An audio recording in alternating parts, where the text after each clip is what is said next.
I thought, I don't even know where to start. I mean, I can write a 5 paragraph essay, I could write a master's thesis, but to write 55,000 words, it just seemed like an elephant that was too big to swallow. And I knew that to do it well in a way that was sustainable in my own life, to make sure that I was having a meaningful life outside of my writing, and also sustainable if I wanted to do this again. If I didn't want to end at the finish line so exhausted that I said, no more, this was it. I knew I needed some guidance. And so I reached out to you.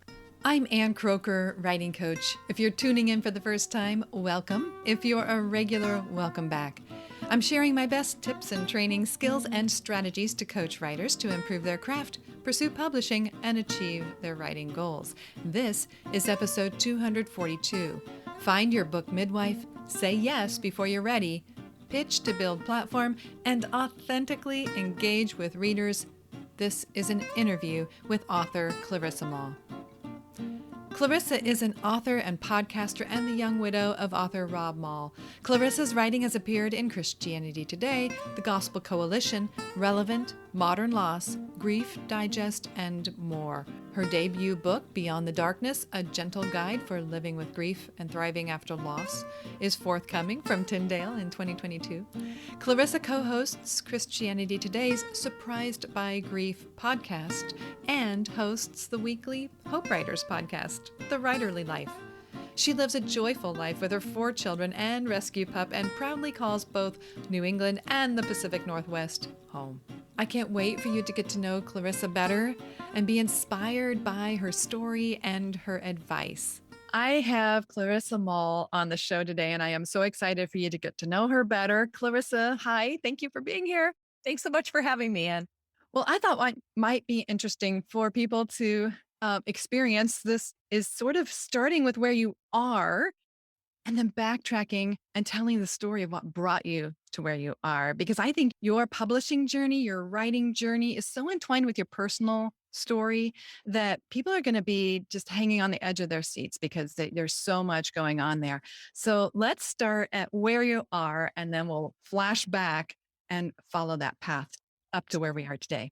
Yeah, well, 3 years ago, I would not have said that I was going to be a full-time writer, but I can say that now. I am Clarissa Moll. I'm a full-time writer. And I just hit send on my 10th article to be published this year. My goal was to hit 12 published articles in 2021, and I'm on target for that. I published 13 last year, and I have also just wrapped up the developmental edits on my first book, Beyond the Darkness, A Gentle Guide for Walking with Grief and Thriving After Loss. And I'm excited about that. That launches in the summer of 2022 from Tyndale. So I've got that coming. Actually, it doesn't feel like it's coming anymore. It feels like it's here because we're talking book design and, you know, Amazon copy and all that kind of fun stuff. It's all of the icing and the decoration on the cake. So that's a lot of fun to do. I also host 2 podcasts. I am the co-host of Christianity Today's Surprised by Grief podcast, a podcast for grievers by grievers. I am also the weekly podcast host for The Writerly Life, which is produced by Hope Writers, an online writers community of which I am a part. And it's a good life. It's a busy life with some speaking starting to open up now that the pandemic is, well, now that folks are adjusting to life in pandemic mode and doing a little bit of filming for curriculum. So it's a lot of different pieces and it makes for a really fun life. People will be able to tell from your topic a little bit about, make some assumptions about your story. But I have been so fascinated by how just the opportunities opening up for you. So thank you for that summary. And I hope people do go check out these podcasts and hear you. You have incredible communication skills. I know that's part of your story as well in terms of your experience, but then you bring that now to serve writers and grieving people. It's a beautiful thing what has come from your life. But now to help people get an idea not only of your personal journey, but maybe hints of what they might learn from your experience to see, is there anything transferable in their life to how they might find themselves along a similar publishing path, not personal. Can you go back and fill in some gaps so that we can hear more about you and your journey? Definitely. Yeah, 3 years ago, I was a homeschooling mom. I was working part-time in contract work for communications and marketing for small nonprofits. I had been a teacher of public speaking at a local college. I had moonlighted doing some marketing for a fair trade organization. I had done little bits and pieces in between the the care and keeping of my children and raising them and being their primary teacher as a homeschooling mom. And but then my husband died in a hiking accident in 2019. He was an author and a journalist. He was in corporate communications at the time, and my life was ground to a halt. It entirely changed the landscape of our lives, and it really changed my career prospects as well.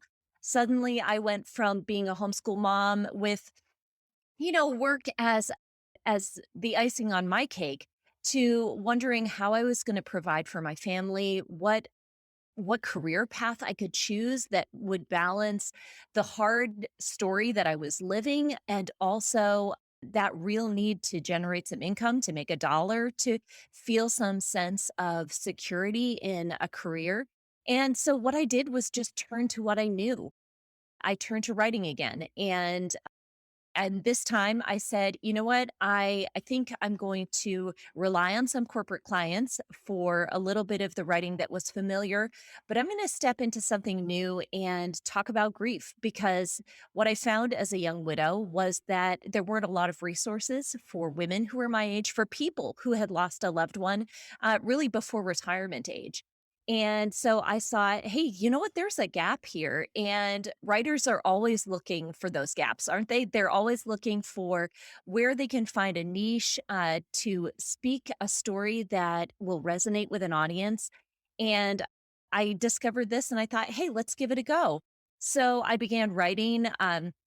Just reaching out to some friends who were in the publishing industry, friends who, I had sat around the table with as my husband was a writer and we'd have dinner together. And, I was just the wife of the writer. I wasn't the person who was the star of the show in a way. But I reached out to them and asked for counsel, asked for some guidance. I hired a coach and I began taking those baby steps to create what I believed could be a career if I worked hard enough for it. It's so unfortunate, though, that the gap that you're filling has to emerge from your personal story. But at the same time, you are, as you heal, bringing that message to others. If is there any new thought or different thought that you had at the time, like, oh, I could write this other kind of book, or I only want to stick with corporate communications? Or did this book, because of your story, become the thing that you wanted to do that became obvious, the topic of grief? Well, that's a great question. After Rob died, I actually went back to school. I got my graduate certificate in nonprofit management because I thought, I've been writing a lot in that space. I've been doing all of these different pieces. Maybe I should just go into executive kind of communications. And I thought, well, this degree will help to boost my skills and make me marketable. But during the process of that, I realized this isn't where my heart is anymore. Certainly, I'm a compassionate person. I like to think of myself as a compassionate person, and humanitarian issues are definitely at the forefront of my concerns. But I found that the things I needed were closer to home, and so as I thought about creating, I didn't even think about writing a book at first. I thought about just being published. I thought, well, this is the path you have to take. You have to first dip your toe into the shallow end and then you jump into the deep end. I had a very strongly a preconceived notion of how the publishing journey was supposed to look. And I've come to realize that's not how it works at all. It can be very topsy turvy and backwards. But I'm an analytical person. And for me, starting with my own story and starting small was the way to go. And you already had an insider peek at things through Rob's work as an author. So you probably came with that story or that what you had observed, and that may have informed what you thought your journey would be like. But then maybe it's looked a little different than what that was, it sounds like. Yes. And I'm grateful for that. I came in knowing that writers don't make a lot of money. I mean, that was really helpful to know at the beginning.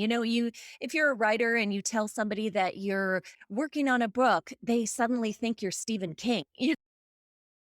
And and I knew right at the beginning that, a lot of authors struggle to make back their advance, or they have to piece together a lot of unglamorous work to do the real passion project that they want to do. And and because I knew that, I didn't have any grand and glorious ideas about what this would look like. I knew it would be hard, but I also knew that if it was something I believed in, I could get excited about it and push through the hard to keep going to achieve the things I wanted to.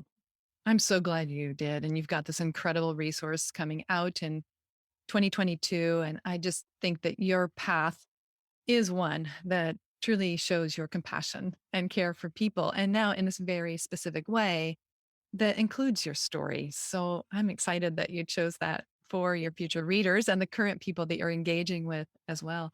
Now, your life and mine intersected, as you mentioned, you hired a coach. Can you tell me a little bit about what prompted you to even do that? What came through your head that made you think, I really need to talk to somebody, I need to talk to a coach? Yeah. Well, I had taught developmental writing at the college level. I had taught public speaking. So I figured I knew how to structure an argument. I knew how to structure a good paper, at least a 5 paragraph essay.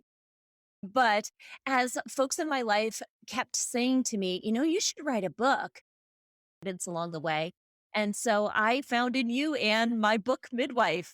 You're the person who helped me to make that journey from just a nebulous kind of idea to something that's really concrete and exciting. What a great analogy. I love it.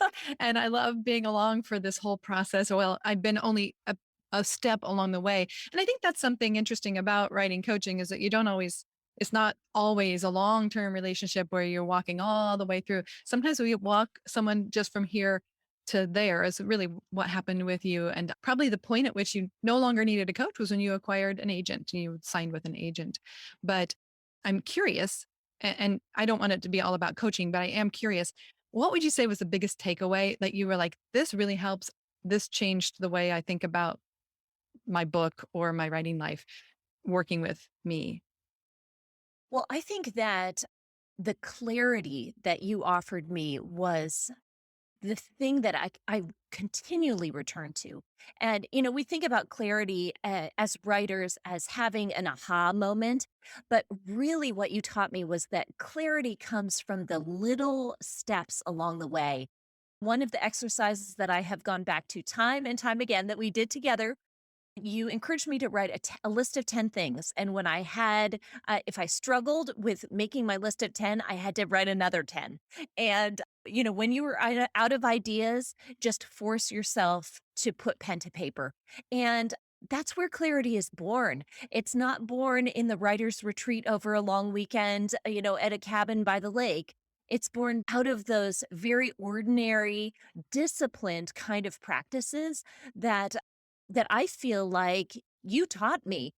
Even though I knew the kind of structure for writing, I honestly I didn't have that kind of discipline. And to go at the long haul, you have to be disciplined. So such a practical tip. I got it from James Altucher and passed it along to you so that you could apply it, but I've passed it along to others and I do it myself. And I think you are so wise in saying that we all, I mean, just I guess it's circular here. I shared it with you, you're sharing it with our listeners today, but these small habits, and you talk about this on the Writerly podcast too. It comes down to the daily discipline, or at least the regular habit. And it's not always just 500 words. It could be something that breaks us free, plays with the way our mind works. And that's where I felt like the lists work really well for you. Like Yeah, when stuck, make a list. that's right. Yeah.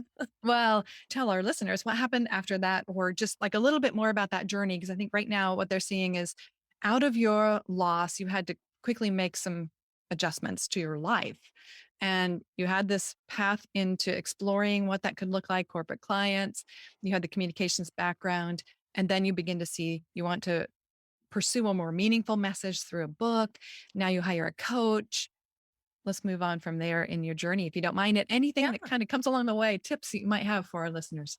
Well, when I connected with you, I knew that I wanted to write a book and I didn't know how to even start. And a large part of our time together, I think it was exclusively when it comes down to it, when I think about that period of time we spent together was developing the book proposal.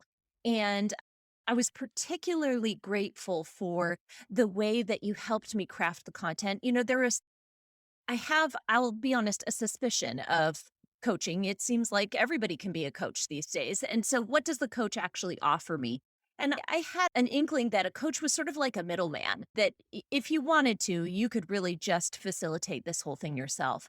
But what I realized through our relationship was that you knew so many things that I didn't yet know about the writing process, about the industry. It was indispensable in guiding me into creating a book proposal that would actually make sense to the person I was talking to. In many ways, you translated the thoughts I had into industry language. And that was really helpful for me because when I ended up sending my book proposal to an agent for consideration, he took a look and said, "Yes, yes, we want you." And sent it back with only cursory kind of edits, which I feel like is a testimony to the kind of preparation that we did together, the clarity that you brought to my writing, but also the knowledge and experience that you brought to the writing life that as a newbie I just didn't have, even though I had had 10 years of watching my husband from the sidelines and cheering him on. Just little bits of information that were so helpful and indispensable for me in creating that proposal. After the proposal was done, now you say that our time ended when I got my agent, but I will say in recent days, as I've wrapped up this first manuscript, I've been feeling the need for a coach even more again. I'm not new. I should feel like I know this landscape really well, but I find that in each part of this journey, I'm discovering new areas for growth, new opportunities for me to say, hey, I could really sit down and hash this out with somebody, whether it's how to really catch my reader's attention at the beginning of a piece. I feel like that's getting a little rusty. How can I really hone in on grabbing someone's attention? What about storytelling? How can I make my stories more vibrant? I feel like they're falling flat because I've been doing this a while. It's one of the dangers of being a full-time writer is that you do this all day, every day, and your stuff can get stale. So even though you were instrumental to me at the beginning part of my journey, I would say I need a friend like you through my whole writing life. I love that. And it's, times of transition when you're moving on to this new project. That's a great place to bring in an objective eye, whether it's a coach or a mentor or a writing group or signing up for a class and getting instruction from a professional. But yeah, that's really fun. And I look forward to having these conversations with you. But I think that's part of it. It's like, can I get an objective professional input that helps me get ready and fast track me for what's next? And that's where something like a coach can be invaluable, whether it's me or somebody else. And then the book proposal, I want to remind people that it's not just like I didn't create that proposal. No. You had to do the work. And in that sense, it's a lot like any coach of any athlete. Mhm. The coach doesn't run the 100-meter dash. The runner has to do the running. And in the same way, the writer has to do the writing. The coach might provide some editorial input and some suggestions, might review the content, but in the end, it's the writer who does the work. Because the writer has to do the work. The writer has to talk about the project and pitch the project to people. And whether that's in written form in the proposal or face to face in a one-on-one, whether that's online or in person. So you did all the work. You did it all. Well, I was that's where just I love your analogy of running though, because your audience is fair weather sometimes. Your cheerleaders are fair weather. You have the folks who will think that everything you write is beautiful. And they're great. but, they don't offer helpful critique.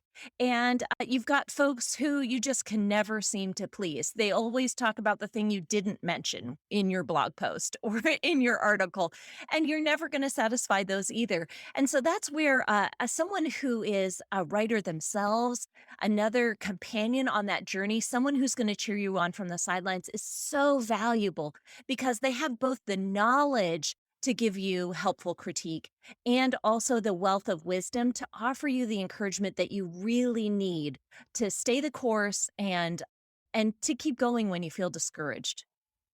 And you just said a phrase, the staying the course reminds me I probably shouldn't have used the 100-meter dash as something about the writing life because it's a lot more like a marathon. And have you found that to be true too? Like I need to have a long range, think long term. Yes, yeah, and that there need to be moments for rest too. Mm. You can feel as a writer that you've got to keep producing. In academia, it's publish or perish. You've got to keep going, keep cranking something out all the time, or you're no longer a writer. But wise writers, I think, take periods of rest too. They realize it is a marathon, and you can't be going at a full sprint all the time. So since I finished the edits on my book, I've been taking a rest. I'm not writing as much as I have been lately. I'm doing other projects. I'm doing some more speaking. I'm doing the podcasting, trying to mix it up a little bit because I know that my writing juices that I need to get filled up again. And and my writing can become stale if I just keep pushing, pushing, pushing all the time. That's a great principle. The rest principle that would be true with athletics as well, that we push our muscles, but they need rest to repair. And I love that also the idea of the input. We need that input to fill the tank to be able to pour out again. I think a lot of publishing is like, hurry up, get all these things done. Oh, now we have to wait for a long stretch of time. Okay, time for the launch. Now it's nonstop activity for 2 months. And now, okay, now we'll do something else. So there's that as well. But I am curious about something, and that is that to land a publishing contract, which you did just boom, like pitch, you're in. Generally speaking, people need to have some sort of what we call a platform. And so if somebody's, tuning in here and they're thinking, what's a platform? That's just all the ways that you reach and retain readers. So it's not just social media. Some people think it's limited to that, but it's all the ways. That's why you're doing speaking engagements. That's one more platform building exercise or outlet. It's a way for you to connect with people, serve them, pour into them with things related to your topic or your author brand, as we sometimes talk about in Your Platform Matters. It's the membership community. So we talk a lot about author brand or writing brand or your personal brand.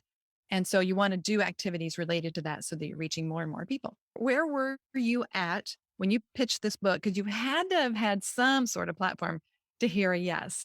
Tell me about that. Like, how did you get to wherever you were when you pitched? And then what was that whole process of conversations related to platform? And then where are you headed? Well, I think I probably had maybe about 1,000 followers on Instagram and about 300 people on my email list when I pitched my book proposal. But I told my publisher that I was committed to being engaged with my audience. But that said, I was married to a man who published books before social media was the gauge for what a platform should look like. And so I have kind of an old school attitude toward platform building. It's not I'm gonna call it vintage because I like that better than old school. Uh, but, when Rob published both of his books, he engaged with readers. That's what he did. And it wasn't through social media, it was to speak. It was through radio and other kinds of interviews. He emailed people. It had an intimacy that I think a lot of social media lacks today. And so even though I am building my social media platform as best I can, I joined a challenge group for the year to work on that. And I regularly engage with my email list. I've determined that an engaged audience is better always than a big audience. And so for me, the commitment has been not so much about numbers, but about engagement. So, for example, when I send out my monthly email to folks, I write back to every single person who replies to me. I've committed to that. I write to every single person who sends me a direct message on Instagram. I've committed to that. because I think it's important for people, particularly in the space in which I write, to know that they're not alone, to know that someone has read what they've written and cared about their words and wants to respond to them. So, who's to say that if I had a gigantic following, I wouldn't be able to do that anymore? But I'm grateful for the small enough following that I have to be able to relate intimately to my readers and listeners because I think that's where the beauty happens. I worked in theater before I ever was a writer, and the live audience was exciting. There was the clapping, the laughter, it would just there was an energy in that room. And when you're writing, it's kind of a solitary practice. You're all alone in your office writing, hoping as you send your words out into the world that it makes a difference to anybody.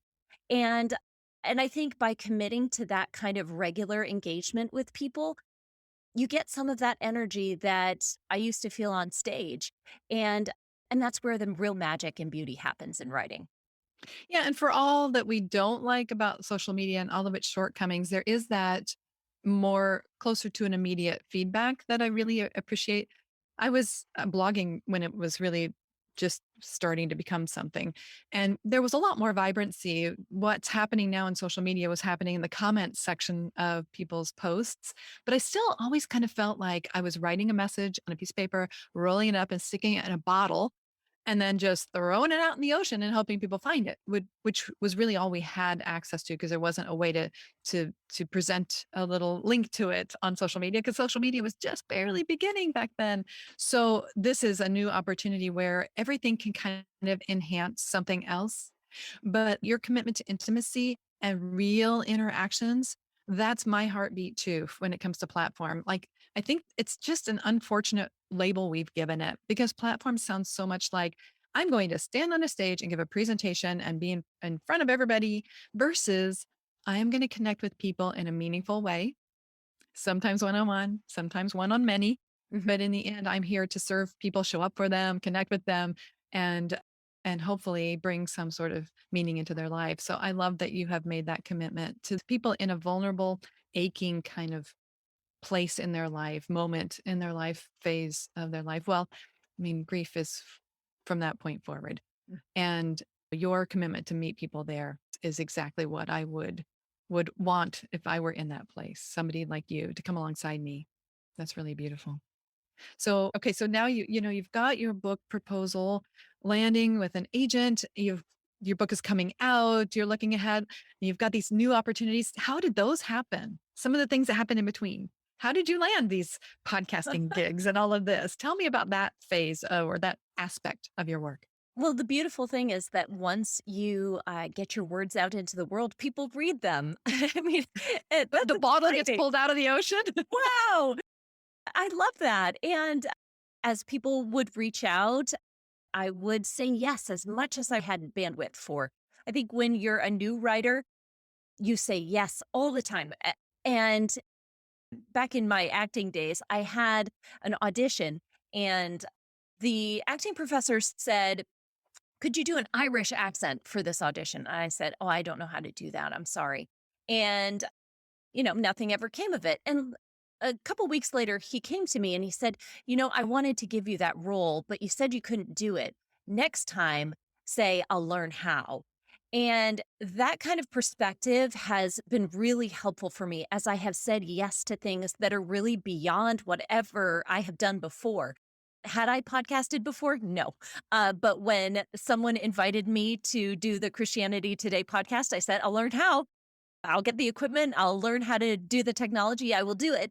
And that kind of spirit, I think, is something that opens a lot of doors. And your writing is that first place that where you put your words out into the world, people see that you're legitimate, that you're a voice to be trusted, and they start to ask you to do other things. And as much as you're able, it's exciting to be able to say yes. And it starts this whole cycle of I said yes, I took a risk, I was seen by somebody, and then I was offered another opportunity and I said yes, but I'd never done it before. And this cycle continues and it grows and it expands your reach, but you have to actually do something. I really love the story of saying, well, I'll learn how, or even just say yes and then go figure out how. Mhm. And I think right now in the history of mankind, what better time? Because it's literally our fingertips away to learn how. There's That's right. YouTube videos, there's articles, there's tutorials, there's courses, both free and paid, where we can learn these things. So it's a great time to say yes and then Yes. figure it out. And you are here at Living Proof now, not just a guest on podcasts, although I'm sure you're actively looking for those opportunities, but now you're the host of two. That's amazing. I think you're living the dream.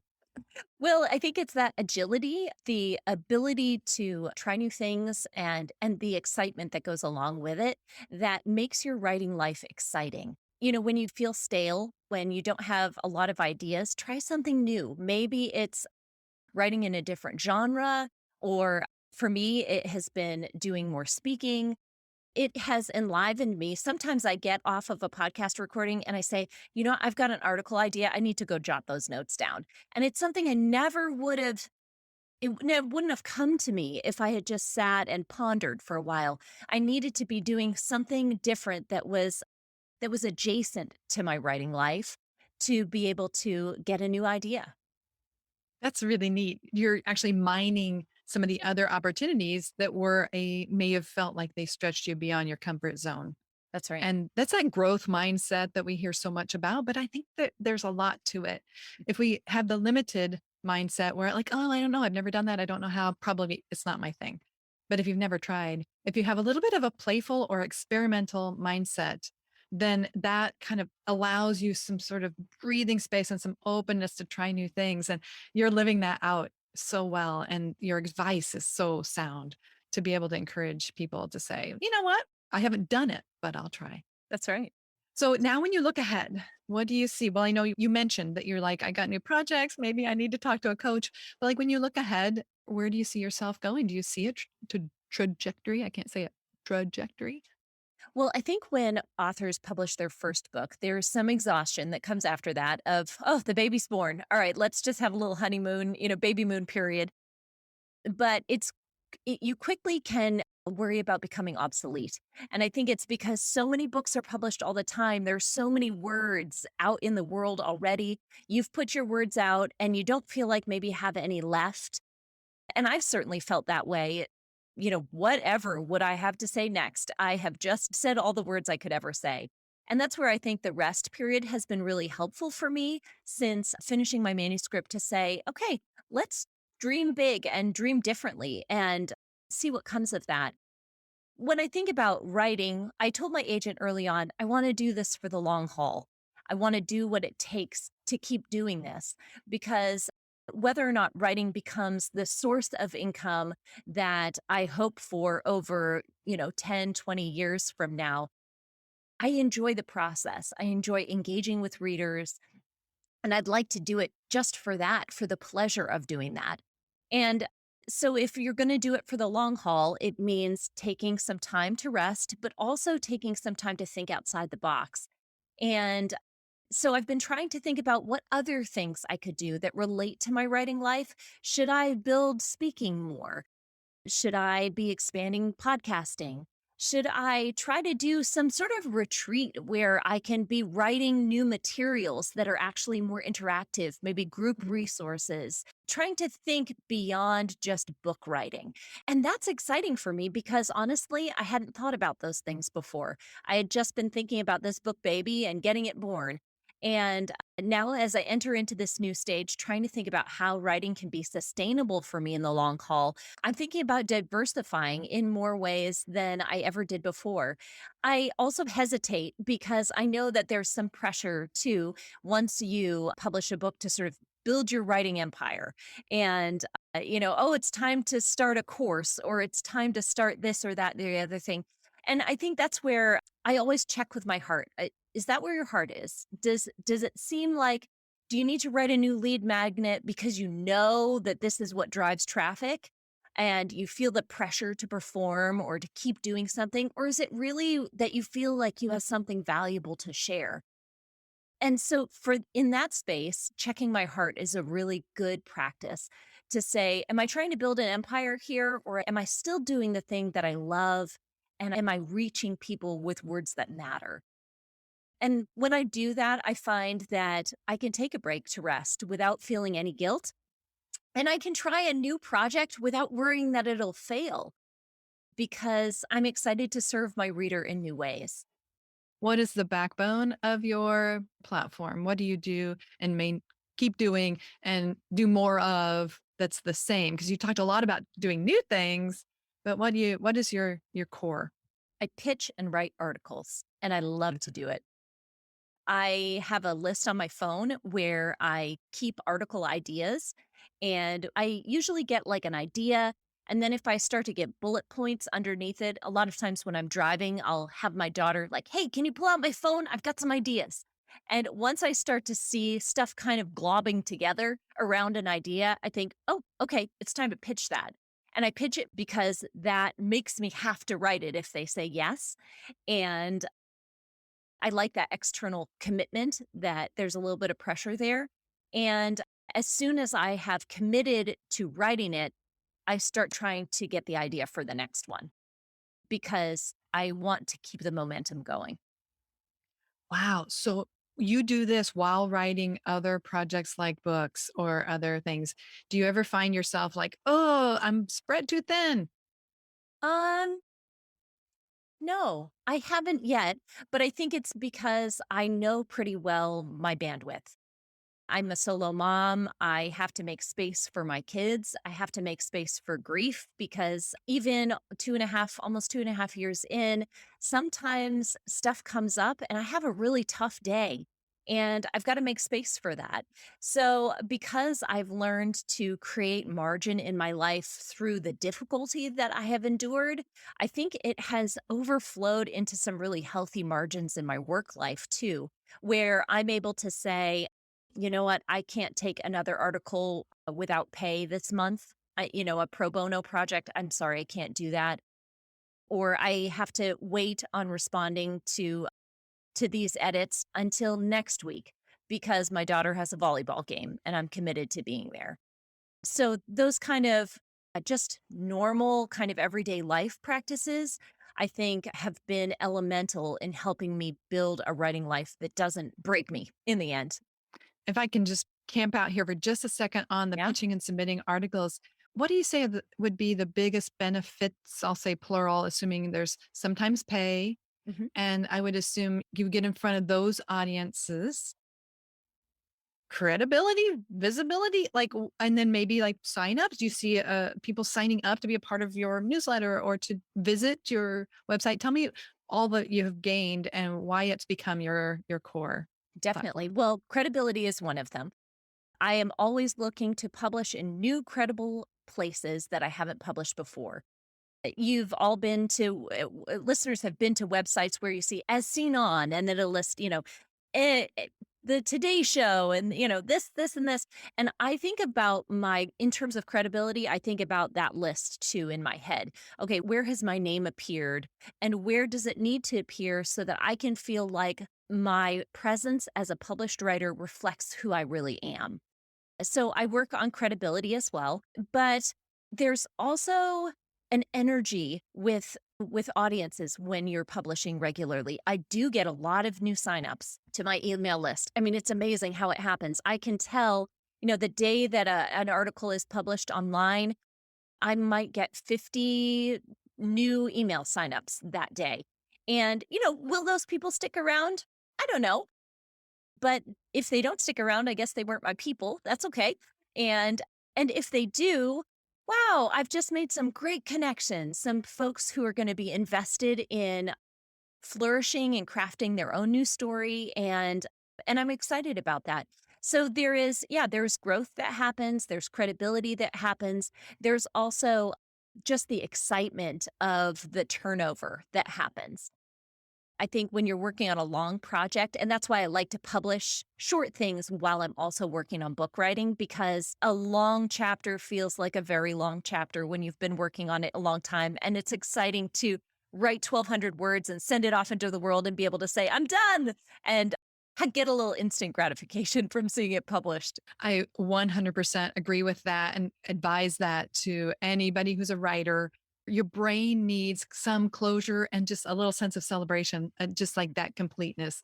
You get the whatever it is, a dopamine hit or whatever, just to feel like, yeah, okay. So, and I also trained your brain to say, oh, I can finish things. Mhm. And I think the book is such a long process that you need to hit, at least break it down into little highlights or milestones like, oh, I wrote that part of that chapter, or later, I finished that chapter. Yay. That's like finishing an article. But when you ship an article, it does complete a process and give you a sense of gratification and then get you in front of people. Yeah. A reminder that, too, the process from signing a contract to the point at which your book is released is such a long stretch. Mhm. That's why I really like how your viewing platform, it's the same as I view it myself and how I share with other writers, is that you're basically serving your future book readers now by getting information and ideas in front of them. And what you're telling me now is that you do it through guest posts and published articles. And then you still have your own social media outlets. That's another way you can serve your existing audience. So there's the reaching readers, reaching new people, but then also serving your existing readers. And you Yes. do that through social, and then you do it through your newsletter. And then you have actively been producing blog posts too, right? Well, I blogged through my first year of grief, and I determined after that, you know what? I'm going to set that to be its own thing. So it lives on my website as my first year of grief because I think there are a lot of people who need to know that kind of immediacy, the immediacy of that story. So I find that folks will come every so often and say, I just read through your whole blog uh, Wow. because I needed to know what was going on in my own life, and you just put it on the page. And so I determined after my first year of grief that I would just leave that as it was. So I don't blog on my website regularly. It's more like a calling card now, Nice. where I keep a list of all of the publications that I do, the speaking engagements that I do, ways for people to connect. And I'd love to, one of the things that I'm hoping, talking about new projects, is to build that resource library that a lot of folks have on their websites to be able to have some things that I can really offer to people when I'm not writing a book. That's a great idea. I'd sign up for it, especially because you serve not only grieving people, but also writers. You just do so many interesting things. And speaking of serving writers, because you talk to so many people related to the writing life in the writerly life, I'm wondering if you have any pieces of advice. I know you've already been dripping that out throughout our conversation, but do you feel like there's any other piece that you haven't touched on yet that you'd like to leave people with during our conversation here as we move toward closing it out? I think that, hmm, oh, there are so many different things. I think that keeping going when in life feels hard is really hard. It's hard to do. It's hard to keep writing, to keep thinking that writing is something essential in your life when life gets hard. And life getting hard could be anything from pandemic stressors to job difficulties. You know, for me it was losing a loved one, but it doesn't have to be that kind of loss for life to feel hard and for writing to feel expendable. And so I think if I were to say anything to a writer, I would say keep writing. Even if it's just a little bit, a couple of sentences in an Instagram post counts as writing. Jotting notes while you're waiting for your kids to be picked up in the school pickup line, that counts as writing. There's so many things that can count as writing. A really beautiful letter written to a loved one, that counts as writing. It's amazing how, I keep letters that a friend of mine sends to me because they're beautifully written, and I know that those words were intended for me. That's an art too. That is writing. When life feels hard, writing doesn't have to be expendable. And I have lived that in my own life. And through talking with lots of folks, maybe someday your story will be, your hard story will be a place where your writing is birthed, where you'll have something to produce out of that. But even if that doesn't end up being the case for you, writing can still be a really valuable part of your life, no matter what you're going through. I cannot add to that. Such great advice. Thank you so much, Clarissa, for coming on this show, for speaking to writers who are on their own journeys and probably have moments where they're thinking, can I take a rest? Do I have anything more to say?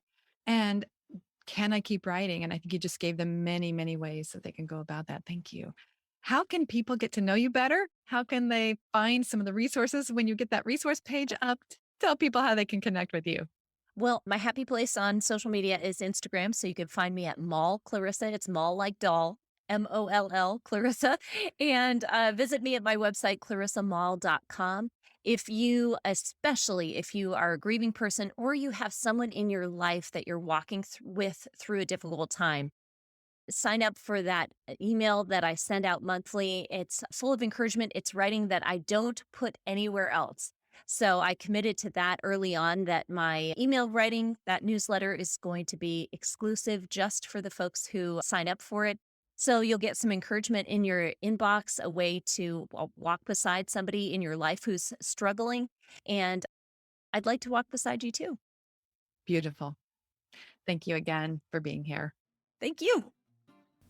I'm so glad you had this chance to get to know Clarissa, and I hope that you are inspired to try some new things in your writing life. Maybe it's time to say yes before you're ready, or even to use lists as a way to get those ideas out. And I hope that you, like Clarissa, find ways to authentically engage with your community. Speaking of which, I mentioned in this episode, Your Platform Matters. We sometimes shorten it to YPM. It's a membership community I host with a warm group of writers committed to creative methods of reaching readers in meaningful ways. For just $12 a month, you could jump in and join the conversation. Plus, you access trainings like how to pitch and submit your writing, an intro to SEO for writers, as well as 2 live group coaching calls with yours truly every single month. This could be what you're looking for to establish and expand your writing platform in the new year. Join us. Learn more at anncroker.com/yourplatformmatters. And I'm Ann Croker. Thank you for listening.